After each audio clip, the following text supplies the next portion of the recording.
Ruth Verdzén es arquitecta y urbanista por la Facultad de Arquitectura y Urbanismo de la Universidad de São Paulo. Es doctora en Teoría, Historia y Crítica de la Arquitectura por la Universidad Federal del Río Grande del Sur en Brasil.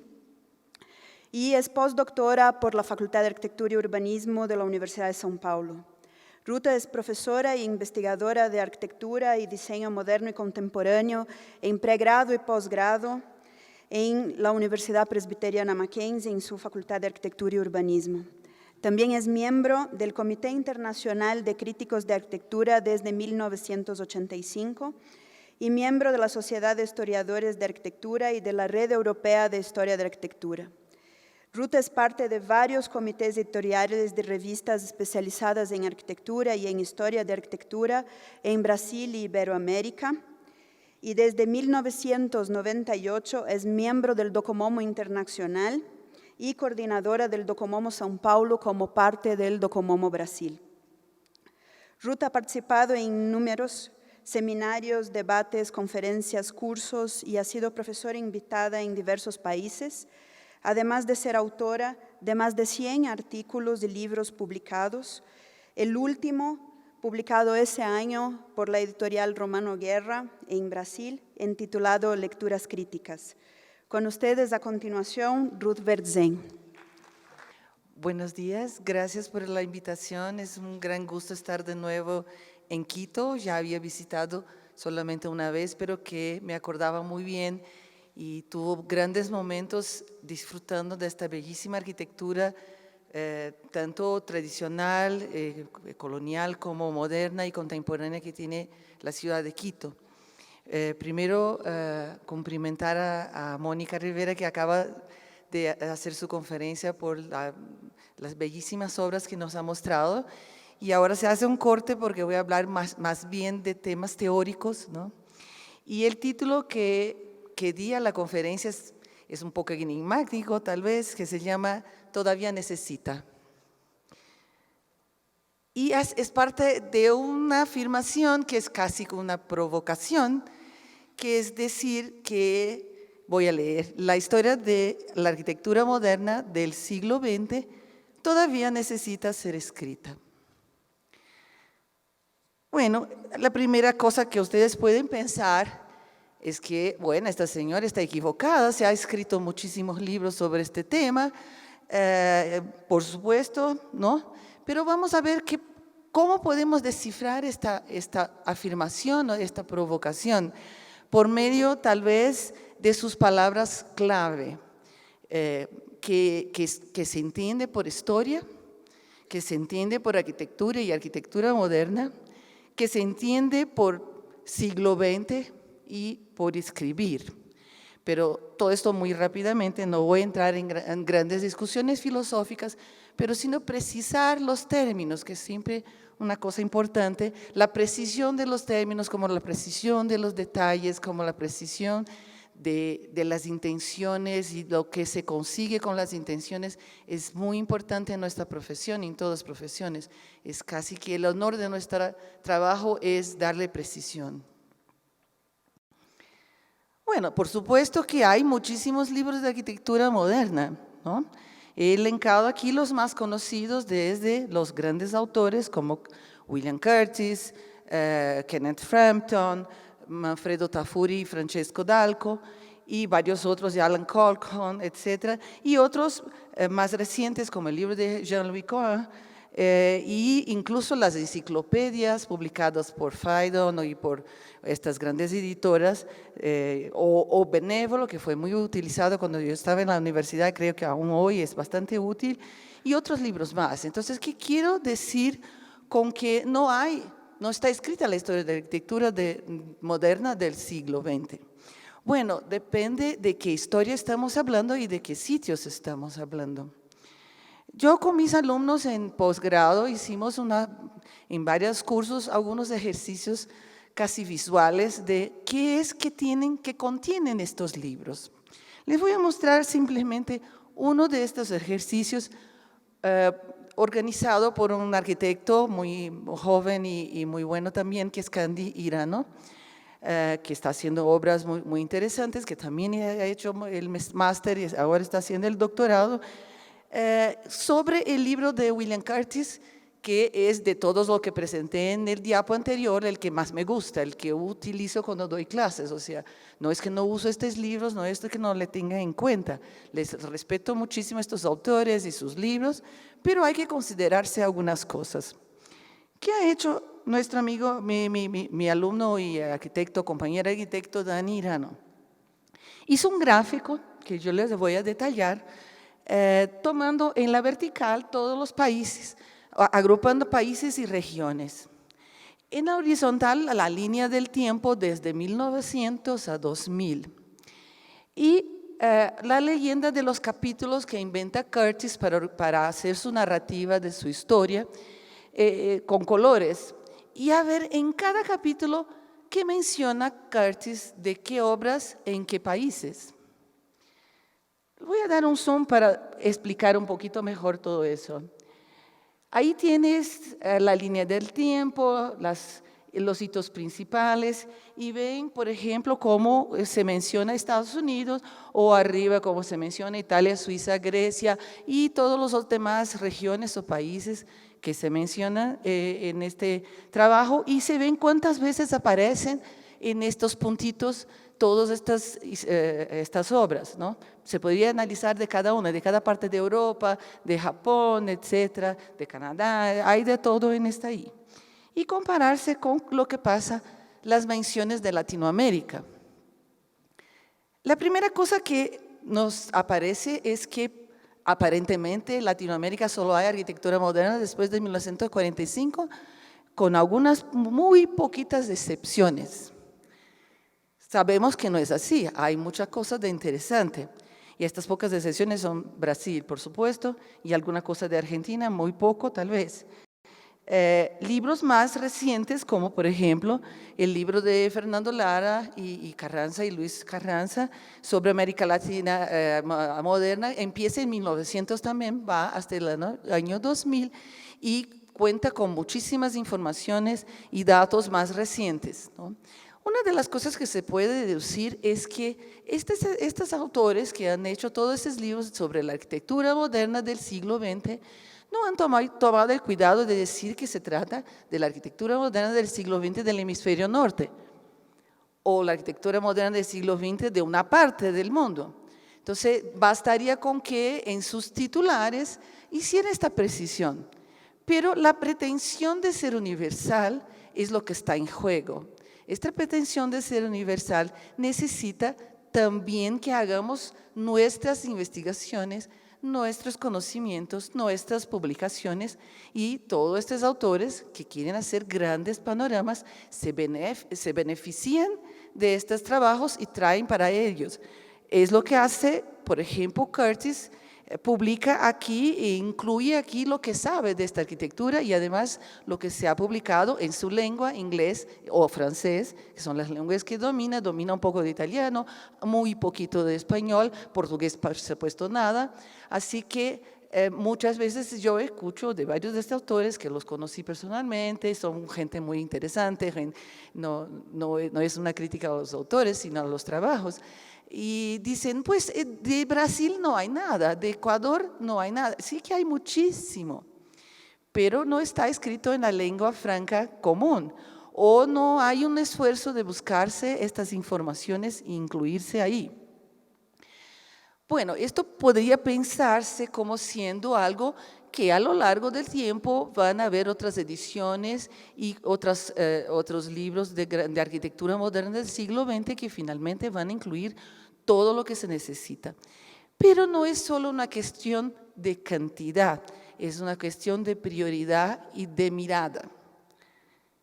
Para eso hay que recurrirse a algunos autores básicos de historia, un historiador muy conocido que es Paul Veyne, que escribe un libro llamado ¿Cómo se escribe la historia?, que les recomiendo leer porque es muy chiquito, hay ediciones en español, en portugués, inglés, en toda la lengua que quieran. Es un libro chico y muy interesante, vale la pena porque los arquitectos a veces nos metemos a ser historiadores. Yo no soy historiadora, soy arquitecta y no me meto en estos líos, entonces quise aprender un poquito más. ¿Y qué dice el señor Veyne, lo voy a resumir muchísimo. Las historiografías que se pretenden totales engañan al lector sobre su mercadería. Todas las historias que pretenden ser totales están engañando al lector. La historia de la arquitectura moderna del siglo XX todavía se necesita escribir y probablemente nunca se escribirá, porque nunca va a llegar a ser la mercancía completa. No es posible hablar de todo y todo. Toda historia implica en un recorte, implica en un enfoque, en una distinción de lo que me interesa, lo que no me interesa. En su capítulo 2, por ejemplo, el Señor dice lo siguiente: todo es historia. La incoherencia y esos los subtitulares del capítulo. La incoherencia y la naturaleza lacunar de la historia. O sea, la historia, todo es historia, pero la narrativa, la escrita, los libros de historia son siempre lacunares. Siempre les faltan y les faltaron partes. La noción de no factual es muy importante. ¿Qué es algo que no es un hecho? Es algo que aún no se ha reconocido como un hecho. No es algo que no ha pasado. Muchas cosas han pasado, pero hay que reconocérselas como un hecho para que sean incluidas en estas narrativas, como un hecho de cierto significado. Y este hecho de cierto significado es siempre una cuestión relativa. Es relativa a la medida en que quien escribe la historia no es un ser automático, es una persona que tiene para usar una expresión que está muy de moda, su lugar de habla. Nació en un lugar, se creó en un lugar, tiene sus preconcepciones de mundo, vive en Europa desde chico, imagina que el mundo es una Europa chica o lo que le sobra de Europa, o bien vivió toda su vida en Brasil y conoce el mundo a través de sus lentes de Brasil o de Ecuador, de donde sea, o de India, ¿no? Entonces, Paul Veyne hace algunas sugerencias básicas que las repito, son obvias, pero a veces el obvio hay que decírselo en el altavoz para que uno se recuerde. Primero, el hecho debe haber ocurrido. Esto es algo muy importante.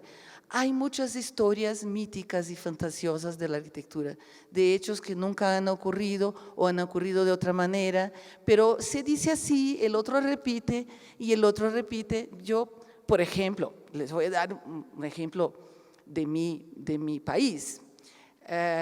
Por ejemplo, al describir a Brasilia, en su primera edición del libro de Frampton, después lo corrigió porque lo retamos todos, varias personas, decía, Brasilia in the middle of the jungle. Bueno, ustedes saben que Brasilia está a 1000 kilómetros de la mar y a 1000 kilómetros de la Amazonía, de la floresta amazónica. No está in the middle of the jungle. Claro, o sea, él debe haber ocurrido y debe ser preciso el hecho. Después habla que el lago de Brasilia era como una especie de lago de Versalles, mandado a hacer por el rey para su gusto, etcétera, etcétera. No es un reservatorio de agua porque en el cerrado brasilero hay muy poca agua. Se necesitaba agua para construir una ciudad. No es una cosa fancy, es una necesidad ecológica.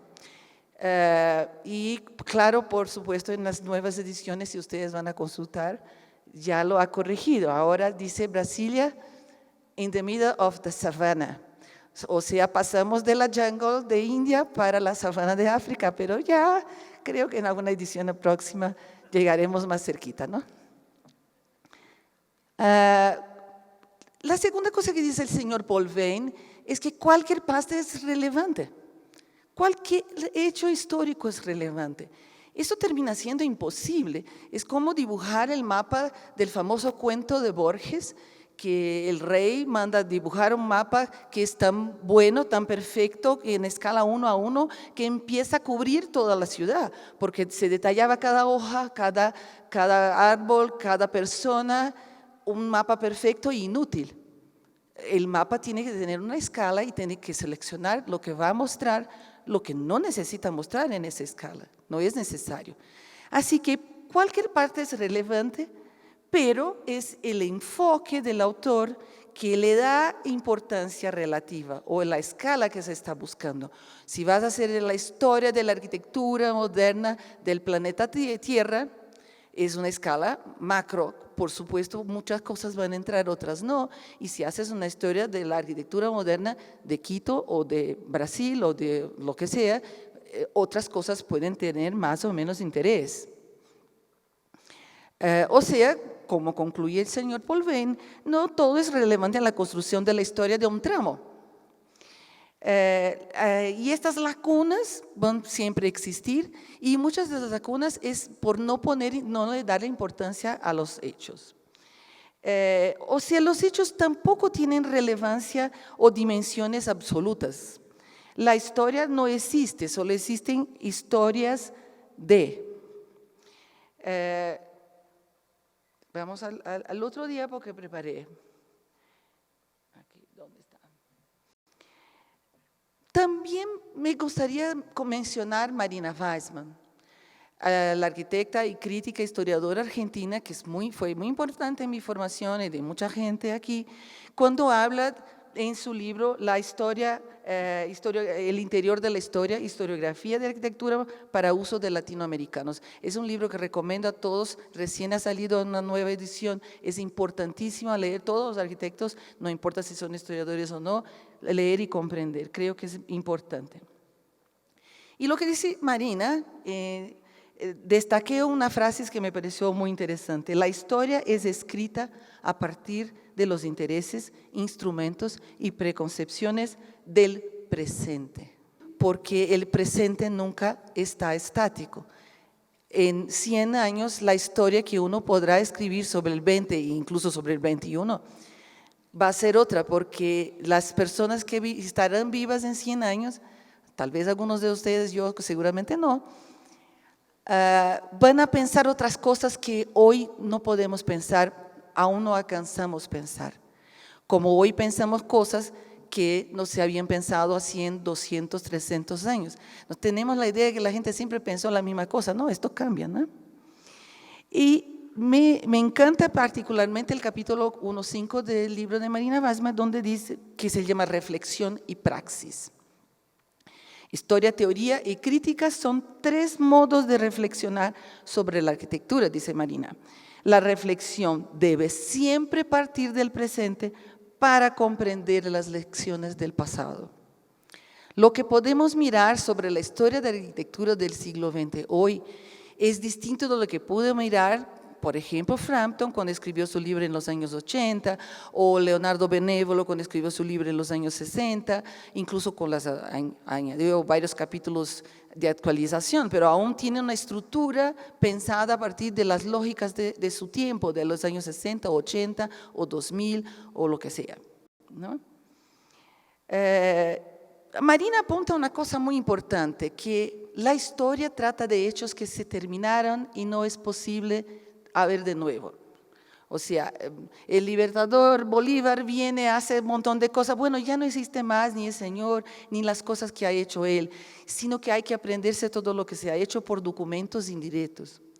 Mientras que la arquitectura y el arte tienen algo muy distinto, porque la obra de arquitectura hecha en el siglo XVI en el centro de Quito sigue ahí. Se puede mirar, es un documento en un sentido amplio, pero también es el hecho de la historia está presente. No es una historia del pasado, es una historia del presente de alguna manera, porque si esta obra de cuándo es del siglo XVI, no, es del XXI, porque sigue ahí. Y vive esta contradicción. ¿Cómo hacemos para seguir con este edificio en el siglo XXI, con las necesidades de hoy, sin estropear lo que es esta obra, pero tampoco sin vivir el día de hoy, ¿no? Entonces, estas peculiaridades de la historiografía de arquitectura hay que considerarse cuando se organiza, ¿no? Una narrativa histórica. La presencia de la arquitectura es la condición de su estudio. Es por eso que me encantó muchísimo la idea del análisis de obra que ha incorporado esta bienal, la idea de estudiar las obras porque son presentes, aunque cuando no podamos visitarlas, hoy hay muchos medios para conocer las obras, siempre es mejor irse a la obra, pero finalmente en el siglo XXI tenemos muchas formas de conocer indirectamente cada vez más perfeccionadas. Nada va a superar ir a la obra, pero algo es posible. Y también la conciencia de que esta obra cumplió un papel en su pasado. Nació porque le mandó a hacer el rey o el obispo, o porque en un cierto momento de la República el presidente hizo tal cosa, o porque se necesitaba una estación de trenes, etc. Pero hoy día ya no hay estos trenes, no está más el señor obispo, no está más el rey, y tiene otros significados y otros usos, y esto hay que considerarse. La historia de una obra no es solo la historia de cómo se creó una obra, es la historia de cómo vive y sigue y persiste en el tiempo y cómo la cuidaremos hoy y de qué manera la usaremos hoy. Su permanencia en el tiempo, entonces, dice Marina, configura esta calidad extrahistórica de valor artístico, de valor cultural que tiene la arquitectura. No es simplemente un hecho histórico, es también un hecho cultural, es un hecho artístico. Y eso le da varias dimensiones que hay que considerarse cuando se hace una narrativa histórica. No es simplemente el desarrollar de hechos históricos, quién lo mandó a hacer, las condiciones económicas, sociales, etcétera, sino que también es un objeto de arte. Es un hecho artístico en sí mismo, independiente del autor, independiente de quién la encomendó, independiente de todo. Cuando está en el mundo, tiene vida propia, independiente de quién la ha concebido. Y esto es algo que los arquitectos cuando proyectamos tenemos que tener esta generosidad de darle la obra al mundo y esperar que el mundo la comprenda y siga, ¿no?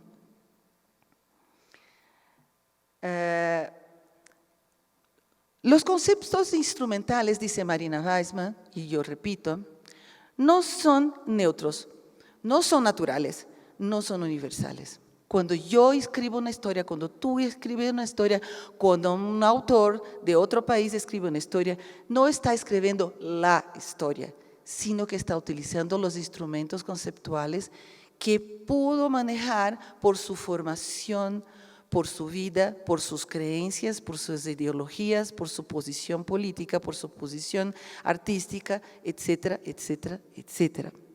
Así que cualquier libro de historia no narra la historia. Es muy común cuando damos clases de historia que el alumno quiere saber, bueno, cuéntame, yo decoro y ya estamos. No, no existe esto, no, de ninguna manera. Lo que está en los libros es apenas una guía, una referencia, algo para empezar como este viaje por el pasado, este viaje por el presente de las obras. Es un guión, pero no es definitivo. No podremos saber qué de verdad es la historia. ¿Cuál es la verdad de un edificio? Porque todo esto está en cambio permanente. La realidad que ha fomentado la escrita de la historia y la escala de valores y la escala de intereses de los autores es fundamental y está impregnada en el libro. Siempre que se empiece a leer un libro de historia de arquitectura, hay que ver quién lo ha escrito. No es indiferente, no ha sido escrito por un robot, no ha sido escrito de manera abstracta. Así que la historia nunca se termina de escribir, de alguna manera. Pasamos a la cuestión de arquitectura moderna y siglo XX. Bueno, es un poco tal vez arbitrario definir que la arquitectura moderna es del siglo XX, como hice en mi afirmación, porque claro, dependiendo de cómo definimos lo que es la modernidad, si la definimos como siendo el momento en que la tradición ya no basta y que se busca fundamentar la arquitectura en sus propios medios, en sus propias condiciones materiales, de sitio, de material, de lugar, de necesidades, esta ruptura pasa más o menos a la mitad del siglo XVIII, como apunta muy bien a Peter Collins en su libro Changing Ideals in Modern Architecture. Es el momento en que la tradición ya no basta y que se funda de nuevo la casa en la cabaña primitiva o en la idea de que primeramente se vivían en cavernas. Quiere saberse cómo es el habitar. Empieza la duda de que el habitar no es simplemente lo que siempre se hizo, pero cómo pensar el habitar a partir de uno mismo y del momento histórico presente y de las condiciones materiales presentes. Algo de este impulso moderno acabamos de ver tal vez en varias de estas bellísimas obras que nos presentó Mónica, de cómo cada una es resuelta a partir de las necesidades, del lugar, de los materiales. Esto es una posición estrictamente hablando en sentido amplio de la palabra moderna, o sea, no se vale solo de la tradición, sino que principalmente de repensar esta tradición a partir de las necesidades contemporáneas y concretas. Pero la verdad que la modernidad no es solo eso. Todo el proceso de modernización se podría incluir en esta cuestión, que es el proceso de industrialización que pasó todos estos siglos, los lugares y programas de la vida urbana como los trenes o como las habitaciones colectivas, las industrias, etcétera, etcétera. Y estos procesos de modernización no ocurren en los países ricos, ocurren globalmente. La contrapartida de la modernización de Europa y de la industrialización de Inglaterra, por ejemplo, para dar un ejemplo más clásico, es fundamental para la acumulación de capitales de Inglaterra, la explotación de oro y plata de las Américas. No es, o toda la explotación que hace de comercio con Asia y con África. Todo este sistema que llamamos de modernización tiene doble faz. La esclavización de África y su división en personas es parte de la modernidad, no es un atraso de la modernidad, es la modernidad. La explotación de toda América, todas estas cuestiones, incluso la explotación como muestra aquí en estos dibujitos aquí, de los propios capitalistas explotando a sus operarios en la Inglaterra del siglo XVIII y XIX, todo esto es parte del proceso de modernización. Sin embargo, cuando vamos a escribir la historia moderna, yo cuando era estudiante escuchaba de mis profesores, es que Brasil nunca llegó a ser moderno. No tenemos arquitectura moderna de verdad porque la modernidad nunca llegó a Brasil finalmente. No somos modernos. Y yo no creo. Somos modernos porque somos parte del proceso global de modernización, su parte fea, la que se pone debajo de la alfombra. Y esta condición de que todo esto hace parte, es conectado de manera indisoluble, creo que se debería considerar en las próximas veces que alguien intente hacer la historia de la arquitectura moderna del siglo XX. Moderno no es solamente la parte bonita del moderno, todo es moderno. O nada es. Así que lo que podíamos decir, bueno, pero no es igual lo que está pasando en Europa del siglo XIX, en Brasil o en Ecuador del siglo XIX o en India sí, de verdad que no es igual, pasan muchas cosas diferentes. El sistema moderno global no funciona de manera homogénea, eso lo sabemos, por supuesto. Hay diferentes tiempos simultáneos pasando, tiempos entre comillas. Hay distintos tiempos superpuestos muchas veces. Sale de una calle a la otra y los tiempos parecen que cambian. Sale de un siglo a otro casi, ¿no? Y hay lugares que están separados, que están conectados, que son distintos, que son justapuestos. O sea, yo tengo conciencia de que una historia de la arquitectura moderna del siglo XX, pese a que tenga que considerar que todos estos procesos son relevantes para esta historia, hay diferencias y hay layers, se puede decir camadas, que hay que considerarse de diversas maneras. Se está poniendo muy difícil hacer esta historia de la arquitectura moderna del siglo XX, ¿no? Así que en lugar de pensarla tal vez como un yin-yang, como el moderno bonito y el moderno, los otros procesos modernos que nos interesa olvidar, como el proceso de esclavización, como el proceso de dominación patriarcal, como todas las otras cosas que no voy a hablar ahora, pero ustedes ya comprendieron, tal vez se podría pensar esta historia no de manera sí y no, lo que es importante, bonito, lo pongo y lo demás no pongo, sino como un proceso de redes, de interconexiones. Puse esta imagen no sé si me sirve bien, cuestiones que se interpenetran, cómo podríamos tal vez pensar estas cosas. Y algo que les quiero decir es que como yo, mi especialización en mi doctorado, etcétera, etcétera, fue mucho más de la arquitectura de los años 50, 60, 70, desde Miolo al medio del siglo XX, puede que hayan distintos tiempos y espacios y diferencias de tiempos en la primera mitad del siglo XX entre varias partes del mundo, pero yo estoy segura que en los años 50, 60 y 70 todos los arquitectos del planeta se comunicaban entre ellos y hacían parte de una misma comunidad de gente que intercambiaba ideas de manera directa o indirecta por publicaciones, por libros, por viajes, de diversas maneras. Todos estaban mirando al compañero al lado que podía vivir en otro país muy distinto.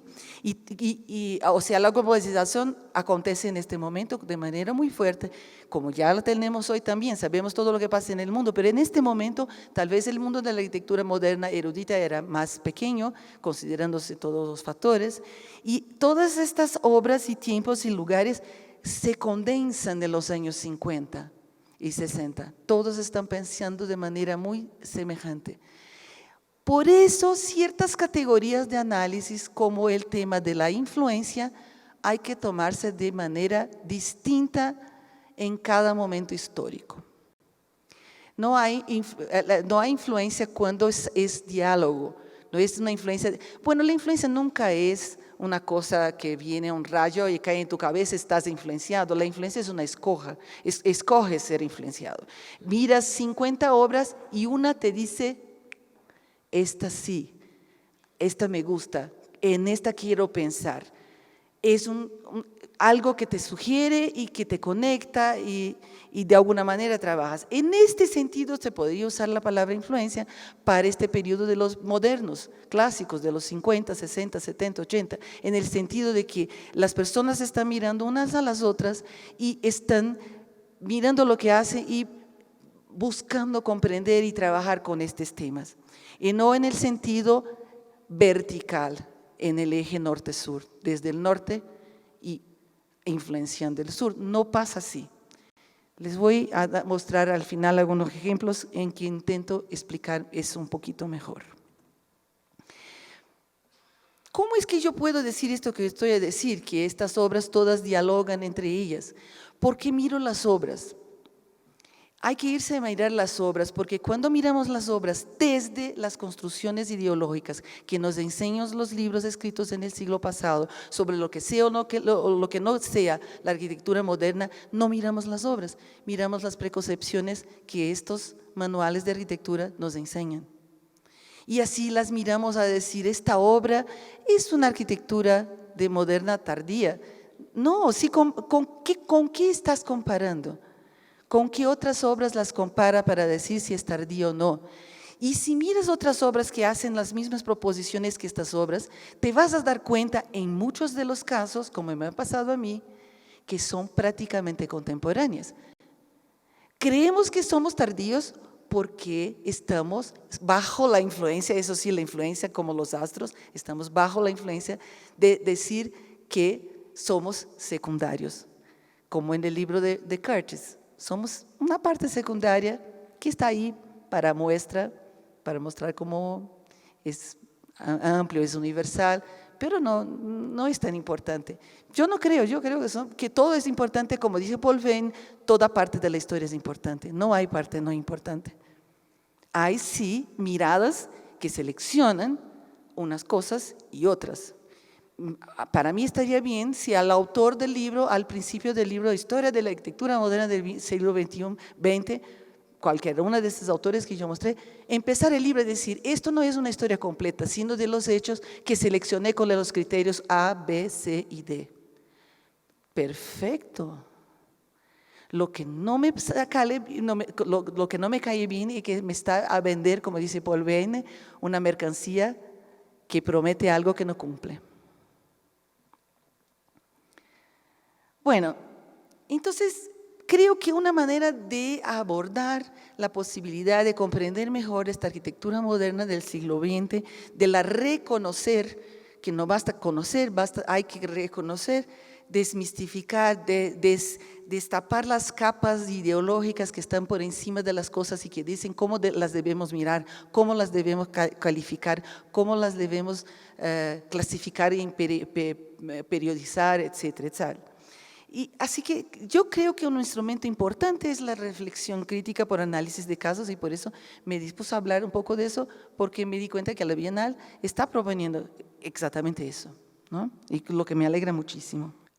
Entonces pensé que tal vez sería bueno traer para ustedes 1 o 2 muy breves ejercicios que alguna vez he hecho en mis reflexiones, en mis escritos, sobre algunos temas como ese de la relación entre las obras, no solo el análisis de una obra, sino intentar comprender el conjunto de premisas, de ideas que están en relación y cómo esta obra se relaciona con otras obras contemporáneas suyas o de la historia de la arquitectura en general desde siempre o con su tradición local, con los materiales locales. Y aquí les voy a presentar 1 o 2 intentos. El primero que llamé de Paseos Efeológicos, que es una historia divertida que está publicada en la revista Suma número 124, así que no les voy a explicar qué es el efeológico, si quieren pueden leer ahí en la Suma, voy a pasar más rápidamente sobre eso. Y que tiene que ver con la idea de los detalles, de dónde vienen ciertos detalles, ¿no?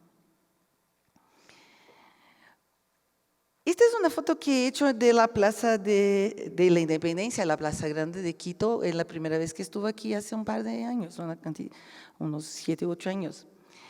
Y me impresionó muchísimo esta obra que es el Palacio Municipal de los arquitectos Diego Banderas Vela y Juan Espinosa Páez, hecha entre 68 y 63. Visité, era un día común, cualquiera, entré varias veces, vi cómo estaban la gente ahí adentro y cómo funcionaban. Sorprendentemente no me impidieron de ir a cualquier parte, así que fui a cualquier parte, subí, bajé, no sé qué. Y a veces dijo, no, es que soy arquitecta de Brasil y quiero ver esto. Y sí, muchas veces funciona. Y la visité bastante bien y me quedé muy impresionada. Y creo que tiene grandísimas calidades. Por el sitio que se coloca, por la calidad de cómo está hecha, cómo está pensada. Pero me impresionó muchísimo un detalle. ¿Qué es este? Este detalle. Bueno, ustedes saben que son los canes, ¿no? Para soportar estructuras de madera que se lanzan adelante, uno tiene que poner una vigacita de madera, ¿no? Que es para sostener este voladizo que está ahí. Por supuesto, aquí estamos como una obra de concreto, una obra de hormigón, que tal vez este voladizo se podría resolver de varias maneras, incluso el espesor de la losa sería tal vez suficiente para conseguir este voladizo. Pero es que el detalle no siempre es simplemente una cuestión funcional. Muchos detalles, como prueban la arquitectura griega del Partenón, muchos detalles que están ahí hechos en piedra son reminiscencias de los detalles de madera de los primeros tiempos griegos, como ustedes saben. Así que la transformación de la madera en la piedra es un hecho erudito, bastante erudito y muy conocido en la historia de la arquitectura desde siempre, que se le puede examinar de diversas maneras.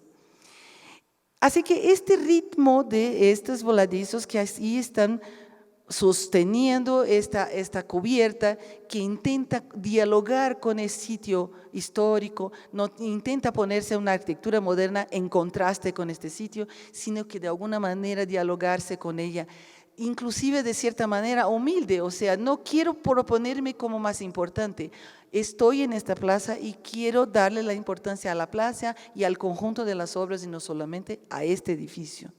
Lo que es una actitud para arquitectos modernos impresionantemente buena e innovadora. Hay todo un cuento que dice que la arquitectura moderna no es sensible al contexto, es toda una tontería.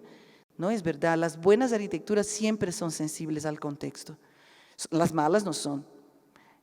no tiene que ver con moderno, tiene que ver con otras cosas.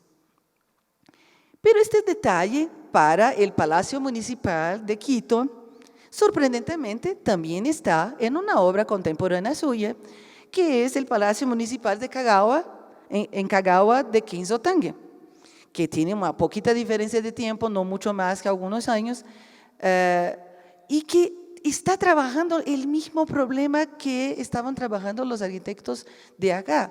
¿Cómo es que hago la transición entre la arquitectura tradicional de mi país y la arquitectura moderna? ¿Cómo puedo hacer una arquitectura moderna que sea al mismo tiempo, de alguna manera, de mi país? En este caso de Japón, en el otro caso de Ecuador. ¿Y cómo funciona la idea que está aquí, que es totalmente de hormigón y trabajando con hormigón, sin embargo hace referencia a los templos tradicionales chinos que pasaron a Japón? Hay toda una historia larga que si quieren pueden leer en este artículo que publiqué en Suma, lo voy a resumir bastante aquí muy rápidamente. Y no está simplemente ahí para sostener el voladizo, está ahí para hacer referencia a una tradición. Y claro, por supuesto, crear estas verandas, hacer esta permeabilidad de espacio, hacer el espacio intermedio, todas las calidades que consigue en esta obra o en otras obras. De alguna manera, no sé, se podría preguntar a los autores si tenían conciencia de una obra o de otra, pero no importa. Las dos obras se pueden aproximar porque tienen una misma voluntad que es muy característica de la modernidad de los años 50 a los 60, de cómo que la arquitectura moderna puede reconectarse con el corazón de la ciudad, que era uno de los temas de los Siams de esta época, con la tradición constructiva, con la sabiduría acumulada de los siglos sobre arquitectura. O sea, la arquitectura moderna empieza a darse cuenta de que no es el fin de la historia, sino que es un momento y que toda la historia también es importante considerarse. Y estos son arquitectos bastante eruditos y que conocen todo eso y trabajan desde todas estas referencias que algunas de ellas les estoy mostrando ahí y todas buscando un mismo detalle arquitectónico, que es un voladizo, algo que apoye un voladizo para tener una finalidad cualquiera. Pero finalmente, creo que la gran calidad de esta obra es la manera como trabaja el sitio en que está. El detalle me encantó, pero hay muchas otras calidades que por brevedad no voy a tratar ahora aquí, pero me parece una obra realmente excepcional. Si yo fuera uno de esos autores de las arquitecturas del siglo XX, seguro la incluiría. Si me preguntan cuántas 10 obras de los años 60 interesantes en el mundo, incluiría ella también. El segundo ejemplo que voy a pasar muy rápido porque tengo poco tiempo, llamé de resonancias escalares. No es el mismo edificio. Esto es el Breguet Hall en la Bronx University de Marcel Breuer, uno de los arquitectos que yo tengo la más gran admiración. Creo que fue uno de los grandes arquitectos del siglo XX, también maltratado por las historias de la arquitectura que le cuentan muy poco de su trabajo. Y este es el campus de la Politécnica Nacional y el Teatro Politécnico Nacional de Osvaldo de la Torre de 65, un poquito posterior. Si uno mira las imágenes va a tener la falsa idea que es la misma cosa, que una copia a la otra. No es, porque cuando uno hace estudios comparativos hay que atentarse principalmente a las diferencias. Y las diferencias son tan o más importantes que las semejanzas. Para explicar las diferencias voy a hacer una triangulación con una obra contemporánea, que es la Casa de Música de Oporto.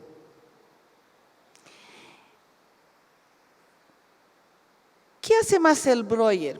Las dimensiones son muy parecidas. El edificio de Breuer tiene 26 metros, el teatro de dimensión total, el teatro Politécnico 28, la casa de música es mucho más grande, tiene por orden de 65 metros más o menos. Breuer trabaja la idea de poner un auditorio en el aire, pero como no puede flotar, tiene que apoyárselo. Pero trabaja de manera no tan buena, porque yo visité todas estas obras, por supuesto, y trabaja dos pequeños auditorios. Cuando entras en este edificio es muy acañado, tienen unas ventanitas en algunos sitios que no funcionan, está muy abandonado porque el espacio es no es suficientemente bueno adentro como es afuera, como es bonito afuera. Y sin embargo, lo que hace Osvaldo de la Torre es hacer una corrección. O sea, si se toma todo ese espacio para un único auditorio, puede ser que ahí la idea que lanza, una idea es lanzada en el aire, el otro arquitecto la agarra, el otro la toma y la otra es como un ping pong, tac, tac, tac. Y finalmente el señor Cujas, la misma cosa, ¿cómo pongo un auditorio arriba en el aire? ¿Y cómo lo sostengo? ¿Y cómo lo trabajo? Claro que ya no más con hormigón, ya no más con la fuerza de la expresión estructural como expresión formal, que están preocupados estos arquitectos de mediados del siglo XX. En el siglo XXI esto es matizado de muchas otras maneras y con otros intereses, pero sin embargo es el mismo tema y que viene y que vuelve a aparecer.